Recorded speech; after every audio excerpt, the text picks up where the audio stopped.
नमस्कार।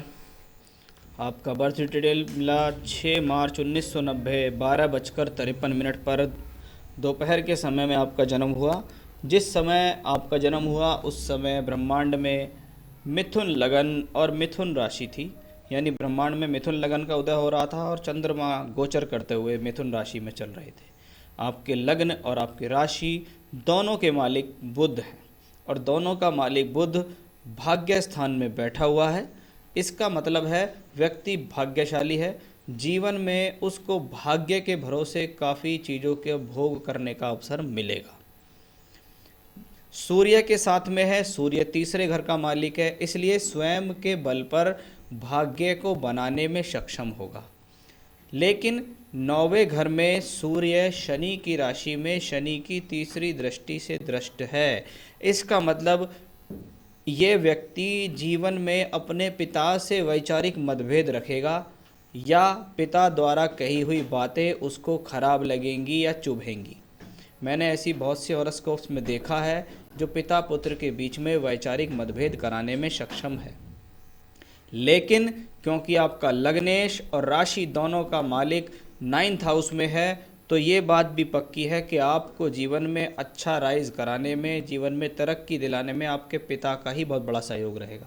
इसलिए आपको इस चीज़ को समझना पड़ेगा और डिसाइड करना पड़ेगा कि क्या सही है और क्या गलत। लग्न में गुरु चंद्र का योग, कुछ लोग इसको कहते हैं कि ये गज केसरी योग है, लेकिन ये गज केसरी नहीं है। ये गुरु और चंद्रमा की युति है। ये शास्त्र के हिसाब से व्यक्ति को दानी, धार्मिक और सत्यवादी बनाती है। साथ ही साथ बृहस्पति इस कुंडली में सप्तम भाव और दशम भाव का मालिक है। ये दोनों भाव प्रोफेशन लाइफ के लिए जाने जाते हैं और चंद्रमा के साथ हैं, धन भाव के मालिक के साथ लगन में हैं।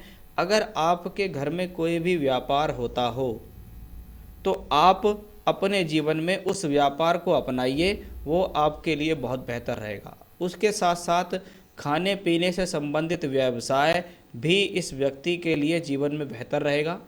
खाने पीने से संबंधित कुछ भी, चाहे वो ग्रॉसरी हो, चाहे वो रेस्टोरेंट हो, चाहे आप बेकरी से संबंधित काम करें, कुछ भी करें, खाने पीने से संबंधित कोई भी सामान हो, कुछ भी, वो आपके लिए एक फ़ायदेमंद रहेगा यदि आप जीवन में प्रोफेशन करना चाहते हैं। शनि सप्तम भाव में बैठा है और सप्तम भाव का मालिक सप्तम भाव को वापस देख रहा है। ये बृहस्पति जब इसको देखे और शनि सप्तम में हो, ये विवाह देरी से कराने में सक्षम है। साथ ही साथ कभी कभी ऐसी स्थितियों में पत्नी व्यक्ति की उम्र से बड़ी होती है। मान लो आपकी उम्र 32 साल है तो लड़की की उम्र 33 साल या 32 साल, दोनों बराबर का है, ऐसा भी यहाँ देखा गया है। प्रॉब्लम कहाँ है? प्रॉब्लम विवाह का कारक शुक्र अष्टम भाव में बैठा है, साथ में मंगल और राहु है। एक तरफ मंगल, एक तरफ राहु, बीच में शुक्र। ये विवाह को लेट कराने के साथ साथ हस्बैंड वाइफ के बीच में वैचारिक मतभेद देने का कॉम्बिनेशन है, क्योंकि अष्टम भाव में मंगल राहु का योग मांगलिक दोष तो बनाता ही है, साथ में विवाह का कारक शुक्र भी मौजूद है, इसलिए डिस्प्यूट्स भी करा सकता है। हस्बैंड वाइफ के बीच में वैचारिक मतभेद के साथ साथ डिस्प्यूट्स भी ये करा सकता है। मैरिज को तो ये डिले करा ही रहा है, क्योंकि आपकी उम्र हो गई है 30 वर्ष। तो ये हॉरोस्कोप्स की कंडीशंस। प्लैनेट को देखिए, मंगल यहाँ विपरीत राजयोग में है, यानी मंगल उच्च का होके बैठा हुआ है अष्टम भाव में। लाभेश भी है, ये अचानक से लाभ देगा, विपरीत परिस्थितियों में पड़ने के बाद लाभ देगा। शुक्र अष्टम में बैठा ही है, शुक्र पंचमेश भी है। 5th हाउस का मालिक अष्टम भाव में मंगल राहु से ग्रसित हो तो ये स्थिति कभी कभी एजुकेशन में प्रॉब्लम्स देती है। एजुकेशन का छुटकर चलना, ट्रेड चेंज हो जाना, एजुकेशन में प्रॉब्लम आ जाना, साथ ही साथ उस प्रॉब्लम में कहीं ना कहीं व्यक्ति की स्वयं की भूमिका भी रहती है, उसके स्वयं के कारण भी उसको प्रॉब्लम्स आती हैं। आप देखिएगा, आपकी नवांश कुंडली जो वैवाहिक जीवन के लिए देखी जाती है, वहाँ पर सूर्य सप्तमेश होके उच्च का है, शनि लग्नेश लगन को देखता है, मंगल उच्च का, शुक्र उच्च का। नवांश कुंडली आपकी बेहतर हो गई तो ये भी अच्छी बात है कि आपका रिश्ता जहाँ से भी होगा, संभवतः आपकी पत्नी सपोर्टिव होगी, हो सकता है वो भी वर्किंग हो, साथ ही साथ वो घर परिवार भी बेहतर होगा। अब शनि की महादशा चल रही है। किसी भी कुंडली के अंदर जो दशा चलती है उसके अनुरूप फल मिलते हैं। अगर कुंडली में चंद्रमा राजयोग में है और आपको बहुत सारे पंडितों ने कह दिया कि आपका चंद्रमा राजयोग दे रहा है, आपको राजयोग है, आपको उच्च के ग्रह हैं, लेकिन उन राजयोग वाले ग्रहों की दशा नहीं आ रही जीवन में, ना उच्च के ग्रहों की दशा आ रही, तो आपका बेकार है वो जीवन, क्योंकि दशा ही नहीं आ रही तो उस दशा का फ्रूट्स कहाँ से मिलेगा आपको। शनि की महादशा चल रही है। शनि सप्तम भाव में सप्तमेश और धनेश चंद्रमा से दृष्ट हैं। इसका मतलब आपके पास शनि की दशा में धन आएगा, आपको प्रोफेशनल लाइफ से पैसा मिलेगा। ये शनि ने दर्शाया। शनि सप्तम भाव में नौकरी कराने में सक्षम होते हैं। शनि भाग्य स्थान को देख रहे हैं, भाग्य चमकाने पे के साथ साथ पिता के साथ वैचारिक मतभेद देने में सक्षम है, एवं पिता की हेल्थ के लिए भी ये ठीक नहीं है। अब शनि अष्टमेश होके भी यहाँ हैं तो विवाह में देरी करा रहे हैं। नवांश में शनि फिर से लाभ स्थान में यानी सोर्स ऑफ इनकम दिखाते हैं। प्रोफेशन के चार्ट में शनि 12वें घर में, साथ में कौन है? सूर्य जो लाभ स्थान का मालिक है, मंगल जो धन का मालिक है।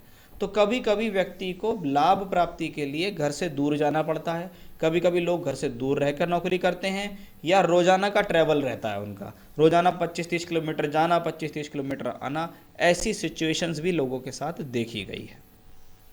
वर्तमान में शनि में राहु की दशा चल रही है। राहु इन 8th हाउस, अष्टम भाव में राहु शुक्र को पीड़ित करता है, मंगल के साथ है। और राहु शनि की राशि में, शनि सप्तम भाव में। नवांश में शनि में राहु, राहु चंद्रमा की राशि में, उच्च के सूर्य के साथ बैठा हुआ है। यहाँ राहु सप्तम भाव में। प्रोफेशनल लाइफ से तो दिक्कत नहीं दिखती। बात आती है शादी की। आपका सवाल शादी कब होगी? देखिए, अब से लेकर और जुलाई 22 तक बहुत सुंदर संयोग हैं इस कुंडली में शादी के।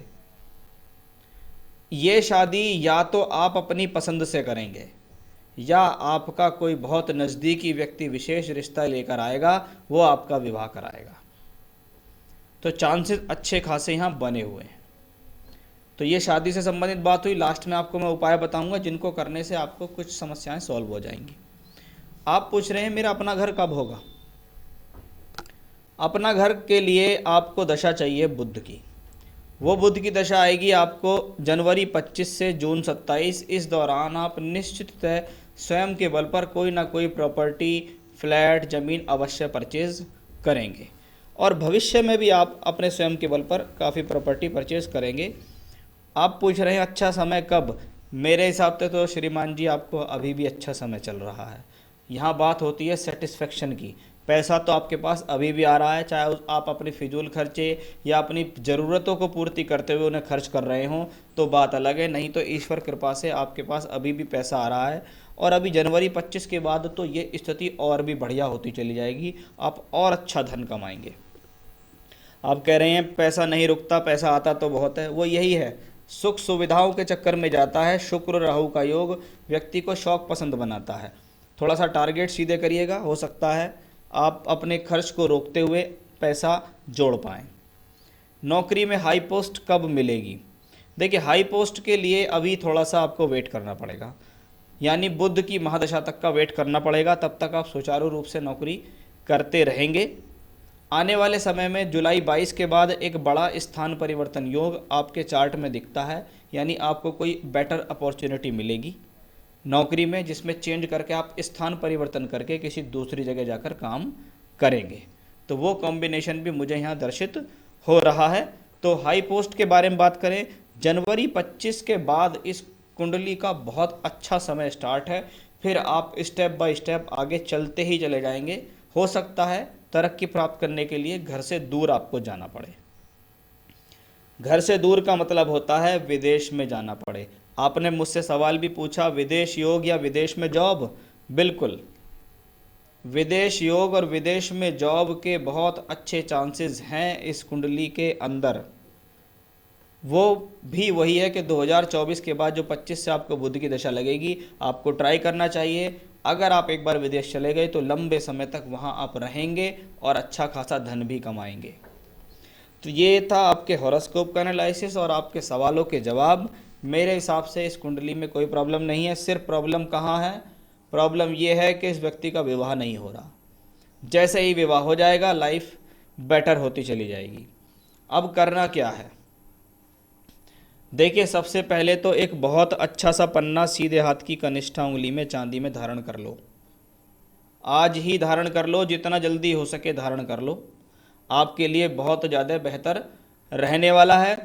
और अगर आप चाहें साथ ही साथ एक डबल फायर ऑस्ट्रेलियन ओपल भी आप धारण कर सकते हैं सीधे हाथ की तर्जनी उंगली में चांदी में। ये दोनों स्टोन आपको चाहिए तो मैं प्रोवाइड करा सकता हूँ, रिंग बनाकर आपको सर्टिफाइड स्टोन भेज भी सकता हूँ। पन्ना आपके प्रोफेशनल लाइफ के लिए भी अच्छा है, बुद्धि के लिए अच्छा है। शुक्र का जो ओपल रतन है वो प्रोफेशन के साथ साथ बुद्धि के लिए और ख़ास तौर पे मैरिड लाइफ के लिए बेहतर है। तो ये दोनों स्टोन आपके आजीवन बनते हैं। आपको रोज़ाना भगवान सूर्य देव को जल देना चाहिए। सूर्य देव के सामने खड़े होकर 11 बार गायत्री मंत्र का जाप करना चाहिए। उसके साथ साथ रोज़ाना जब आप पूजा करें तो कम से कम 3 बार हनुमान चालीसा का पाठ आपको करना चाहिए। 3 बार हनुमान चालीसा का पाठ रोज करो। उसके बाद सूर्य देव को तांबे के लोटे में जल डालो, जल में थोड़ी सी लाल रंग की रोली डालो और सूर्य देव को जल दो और वहाँ पर खड़े होकर 11 बार गायत्री मंत्र का जाप करो। इतनी सी पूजा आपको यहाँ करनी है, बाकी कोई दिक्कत नहीं है।